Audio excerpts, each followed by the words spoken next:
to play better because we were getting a lot of open 3-pointers.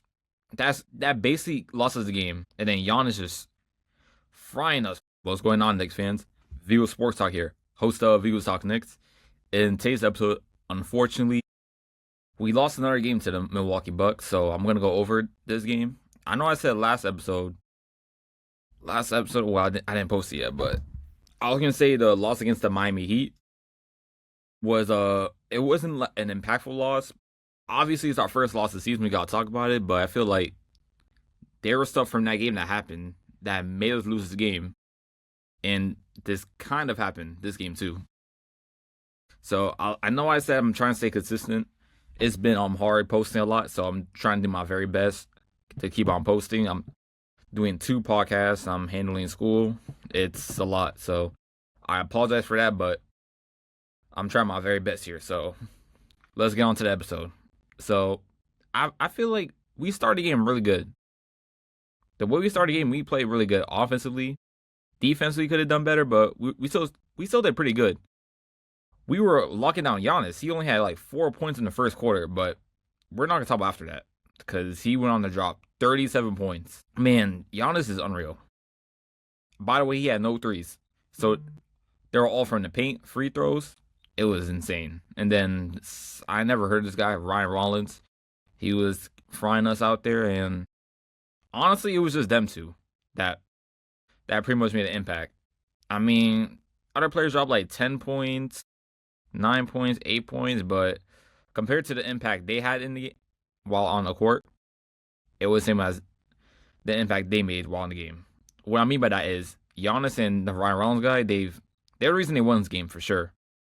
Their bench played pretty good too, and pretty much we did not execute at the end. We did not execute. And our best player was Brunson by far. He had 36 points. It was Brunson and Mikal Bridges. Bridges had 24 points. And honestly, I gotta give a shout out to Landry Shamet. Honestly, I was surprised when I seen he was starting because I get it. Why I like how he switches the lineup. I will say that Tibbs never did that. Mike Brown likes to switch up the lineup going against certain teams, like against the Boston Celtics. McBride started to match the Celtics starting 5 because they were going small. We started Huck Porty because to match like the big. They had like a big lineup, the Heat and the Cavs. I feel like, to be honest, we should have started Huck Porty's game, especially going against Giannis and Miles Turner. We need Mitch badly, especially for a game like this. We needed him. And for a cat, he did not look good out there. It was bad. I understand he's playing through injury. I know I can understand that, but last game was not his best. I mean, you could tell he's not 100% out there. And I know it's early into the season, but honestly, I'd rather have him just sit out a few games until he's fully healthy. Then I'll go on and play some games. And obviously they're not gonna do that right now, especially with Mitch injured. So once Mitch comes back, I feel like we should let Cat rest for a few because we need him. He's an impactful player offensively. I know he scored 8 points, but if you've seen how he plays, he's a lights out shooter.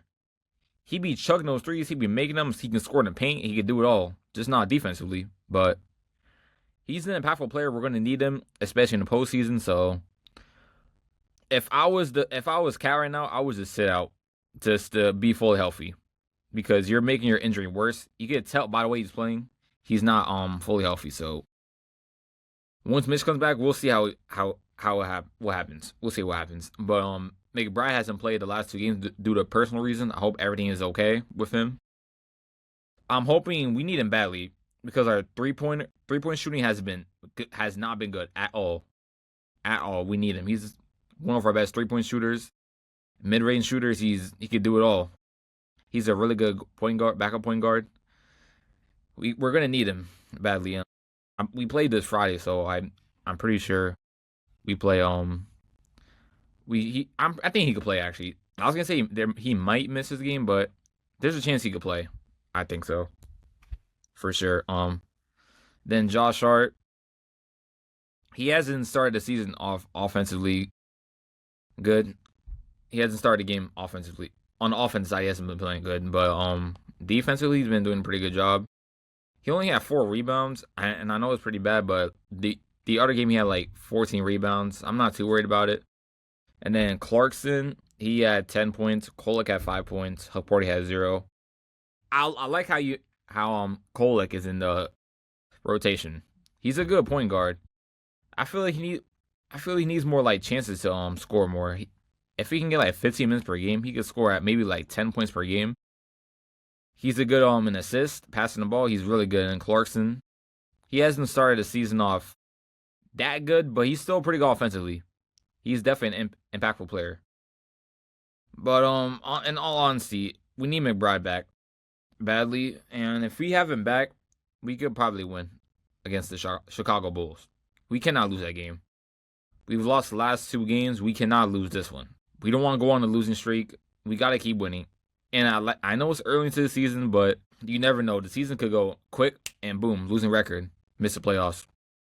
So we got to win these games, especially against these top teams. I know we beat the Celtics and the Cavaliers, the first 2.